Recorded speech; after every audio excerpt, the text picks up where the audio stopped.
Hi viewers, இன்னைக்கு செட்டிநாடு அம்மா கிச்சன்ல கருவேப்பிலை பொடி எப்படி செய்யறதுங்கிற பத்தி பார்க்க போறோம்.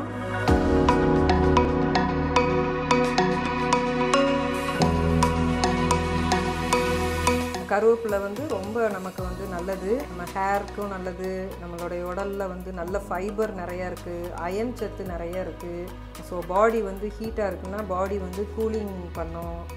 ஸோ பெண்களுக்கெல்லாம் ரொம்ப நல்லது. நீங்கள் கருவேப்பிலையை இப்படி கிள்ளி நம்ம சாப்பிட்றப்ப ஓரமாக வைக்காமல் நம்ம சாப்பாட்டோட சேர்த்து சாப்பிட்றதுக்கு பழகுங்க.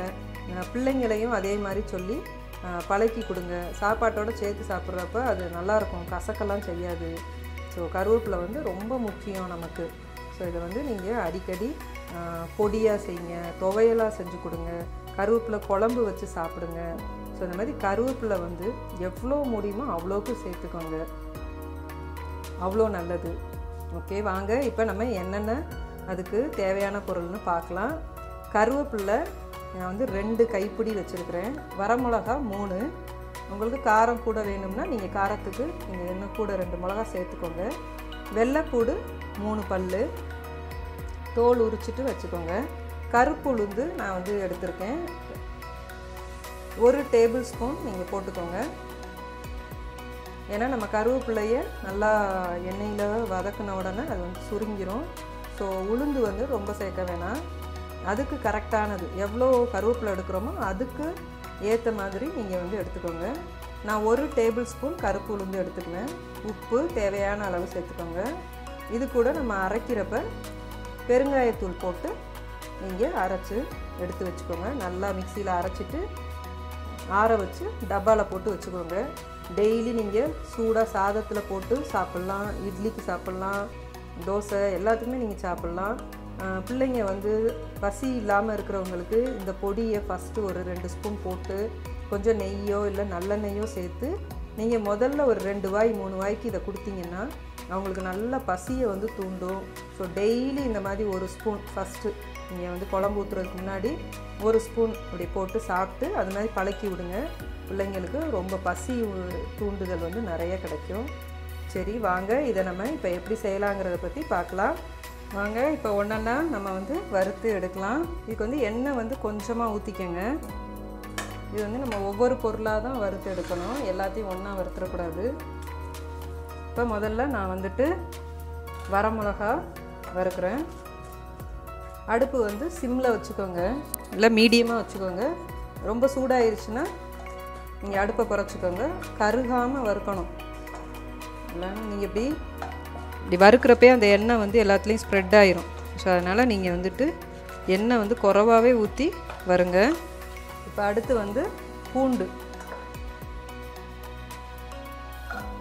பூண்டையும் அதே மாதிரி சிம்மில் வச்சு வருங்க. ஸோ நீங்கள் இந்த மாதிரி பூண்டு போட்டு பொடி செய்கிறப்ப நல்ல வாசமாக இருக்கும். பாருங்கள், இந்த மாதிரி பூண்டை நீங்கள் வறுத்துக்கோங்க. இப்போ நம்ம உளுந்தை வறுக்க போகிறோம்.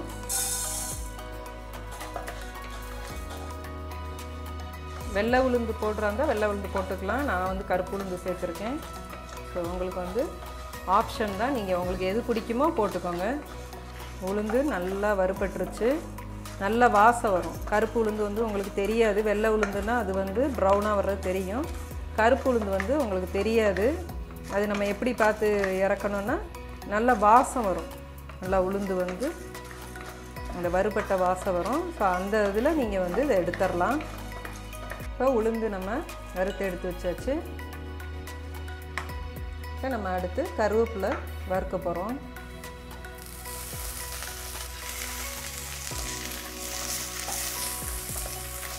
கருவேப்பிலையும் நல்லா நீங்கள் அடுப்பை குறைச்சி வச்சு தான் வறுக்கணும். நல்லா தண்ணி இல்லாமல்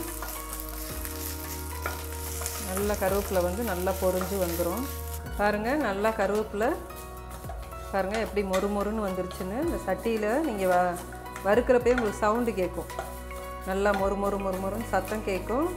ஸோ நீங்கள் அந்த டயத்தில் நீங்கள் இதை எடுத்து வச்சிடலாம். இந்த பொடி பார்த்திங்கன்னா எல்லாமே நம்ம ஆற வச்சு தான் அரைக்க போகிறோம். பாருங்கள், கருவேப்பிலையும் நம்ம வறுத்து எடுத்தாச்சு. இப்போ இது கூட நம்ம எடுத்து வச்சுருக்கிற பெருங்காயம் தேவையான அளவு உப்பு இதையும் சேர்த்து நம்ம இப்போ இதை மிக்சியில் அரைச்சிட்டு வந்துடலாம். பாருங்கள், நம்ம நல்லா அரைச்சி எடுத்துகிட்டு வந்துட்டோம். இன்னைக்கு செட்டிநாடு அம்மா கிச்சனில் கருவேப்பிலை பொடி எப்படி செய்கிறதுன்னு பார்த்தோம். இதே மாதிரி நீங்களும் உங்கள் வீட்டில் செஞ்சு பாருங்கள். இந்த வீடியோ உங்களுக்கு பிடிச்சிருந்துச்சுன்னா உங்கள் ஃபேமிலி ஃப்ரெண்ட்ஸ்க்கெலாம் ஷேர் பண்ணுங்கள், லைக் பண்ணுங்கள். நம்மளோட சேனலை சப்ஸ்கிரைப் பண்ணாதவங்க சேனலை சப்ஸ்கிரைப் பண்ணுங்கள். பக்கத்தில் இருக்கிற நோட்டிஃபிகேஷன் பெல்லை ப்ரெஸ் பண்ணுங்கள். அப்போ தான் நாங்கள் அடுத்தடுத்து போடுற வீடியோலாம் நீங்கள் உடனே பார்க்க முடியும்.